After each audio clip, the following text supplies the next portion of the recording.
Recently, many people have caught a glimpse of a coyote. The animals can be found darting across the state line. Whether you see them as a majestic creature or a nuisance, conservation experts say they're here to stay. Dylan Saraki joins us now. We could be seeing more coyotes because of the temperature. Yeah, that's right, Hannah. Experts say even though the likelihood of running into a coyote isn't high, it's still important to know what to do in case you do end up in a confrontation. Coyotes that are more familiar with people, that aren't afraid, may approach, but more than likely not. Wildlife experts say, although it's rare to come face to face with a coyote, encounters are more common when temperatures start to rise. You are more likely to run into them when the weather gets nice and we're out more often. That's usually the difference. Is you get more people out, you're just more likely to run into them.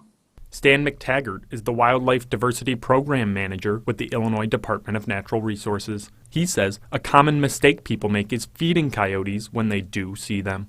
And when we start intervening and feeding and providing a lot of artificial food, it creates problems because it makes the animals more aggressive and it can increase populations.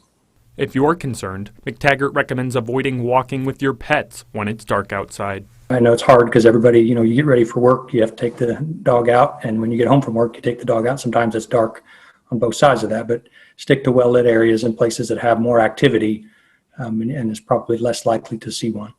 Making sure pets are always leashed while outside is also important. We don't recommend they use those long leashes. Keep your animal close.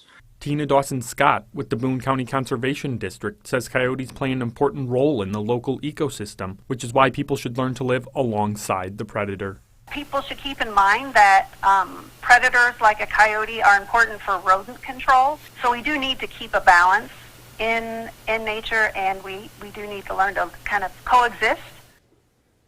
McTaggart says following neighborhood watch pages on social media is a good way to stay informed. And if you do find any problematic spots, you should report them to your local wildlife authority.